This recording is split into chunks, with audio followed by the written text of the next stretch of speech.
안녕하십니까. 이어서 광주 MBC 뉴스데스크입니다. 내일로 예정된 광주 시내버스 파업을 앞두고 노사가 막바지 협상을 벌이고 있지만 아직 절충점을 찾지 못하고 있습니다. 노조는 협상이 결렬되면 내일 아침 첫 차부터 운행을 중단한다는 입장입니다. 박소인 기자가 보도합니다. 광주 시내버스 노사는 오늘 오후 강훈태 광주시장의 중재로 광주시청에서 막판 협상을 벌였습니다. 하지만 핵심 현안인 임금 인상폭을 놓고 노사 양측은 입장차를 좁히지 못했습니다. 사측은 오늘 협상에서 3%대 인상안을 제시한 것으로 전해졌지만 노조는 당초 아닌 5.29% 인상을 요구해 합의점을 찾지 못했습니다.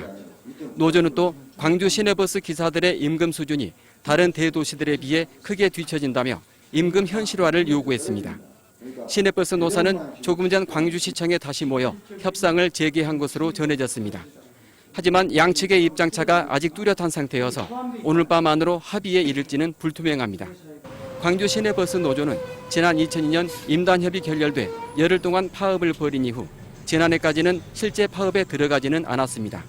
시내버스 노조는 오늘 밤 협상이 타결되지 않으면 내일 첫 차부터 운행을 중단한다는 입장입니다. 광주시는 내일 파업이 시작되면 중형버스 650여 대를 비상수송수단으로 투입할 예정입니다. MBC 뉴스 박수인입니다.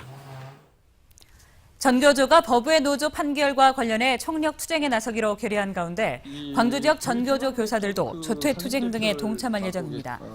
전교조 광주지부에 따르면 전국 대의원대회 결정에 따라 전임자 복귀를 거부하고 오는 27일 오전 수업만 한 뒤 서울역에서 열리는 정부 규탄대회에 참석할 예정입니다. 한편 광주시민단체협의회는 이번 법외 노조 인정 판결에 대해 참교육과 민주주의를 실천해온 전교조에 재갈을 물리려는 사법적 탄압이라고 비난했습니다. 이번 월드컵은 조용히 즐기자는 분위기로 응원 열기가 예전만은 못했었습니다. 하지만 우리 대표팀이 첫 경기인 러시아전에서 선전하면서 2차전에 대한 시민들의 기대가 높아졌습니다. 정지성 스포츠캐스터가 전해드립니다. 광주 시내 한 음식점. 태극 전사들이 알제리전에서 이기면 점심값을 반만 받겠다는 플래카드를 내걸었습니다. 또 알제리전도 꼭 승리했으면 하는 의미에서 이번 이벤트를 진행하게 되었고요. 더 열심히 해가지고 저희 태극 전사들이 16강 진출을 꼭 이뤘으면 좋겠습니다. 광주의 한 사무실. 직원들이 둘러앉아 이야기를 나눕니다. 대화는 자연스레 대한민국과 알제리의 경기 결과를 맞히는 내기로 이어집니다. 그러니까 2대1, 난 2대1 승. 처음에는 기대 안 했는데 이번에 러시아전에서 너무 멋있게 이제 무승부를 해가지고 이번에는 정말 꼭 이길 것 같아서 이렇게 1대0으로 걸게 되었습니다. 내일의 월드컵 전사를 꿈꾸는 광주 금호고 축구부원들은 선배들의 선전을 기원했습니다. 금호고 출신으로는 기성용과 김태형이 각각 선수와 코치로 뛰고 있습니다. 기성용 선수가 골을 넣어서 16강에 갔으면 좋겠습니다. 대한민국 화이팅! 새로운 신화를 써내려갈 태극전사들을 향해 온 시민이 마음을 모아 응원하고 있습니다. MBC 뉴스 정지성입니다. 광주의 한 고급 빌라 공사 과정에서 감리 업무를 맡은 건축사들이 허위로 사용 승인을 신청했다는 고발장이 접수돼 경찰이 수사에 나섰습니다. 광주지방경찰청에 따르면 광산구청은 지난달 11일 수안동의 한 고급 빌라 공사 과정에서 공사가 끝나지 않았는데도 공사 완료 신청을 한 박모 감리사와 허위로 사용 승인을 신청한 최모 감리사를 고발했습니다. 경찰은 고발된 감리사와 사용 승인을 내준 구청 공무원 등 7명을 상대로 불법성 여부를 조사하고 있습니다.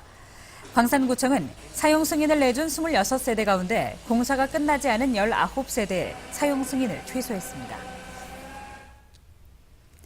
광주 MBC가 지난 2011년 폭로했던 광주 장애인 총연합회의 보조금 비리와 관련해 당시 연합회 임원들이 유죄를 선고받았습니다. 광주지법 조용호 판사는 사기와 업무상 횡령 등의 혐의로 기소된 연합회 전 회장이자 현직 광주시 의원 54살 정모 씨에게 징역 6월에 집행유예 1년을, 상임이사와 사무처장에게는 각각 징역 4월과 징역 10월을 선고하고 집행을 2년 유예했습니다. 조 판사는 이들 장애인단체 임직원들이 장애인 이동 목욕 사업을 하지도 않으면서 3,800만 원의 보조금을 빼돌리고 연합회 공금 1,600만 원을 사무처장 부인에게 임의로 지급한 행위는 비난받아 마땅하다며 이같이 판시했습니다. 윤장현 광주시장 당선자의 시정 방향을 엿볼 수 있는 민선 6기 첫 인사 원칙과 밑그림이 오는 24일쯤 발표될 예정입니다. 윤 당선인 측 희망광주준비위원회는 인사 원칙안을 정하고 나면 세부적인 내용이 나올 것이라며 인사 원칙안은 시민과 공무원 등이 쉽게 이해할 수 있게 만들 것이라고 말했습니다. 시민활동가 출신 시장의 첫 인사를 앞두고 광주시청 안팎에서는 한때 경제부시장과 비서실장 등의 특정 대상자 이름이 떠도는 등 공직과 시민사회에 관심이 쏠리고 있습니다.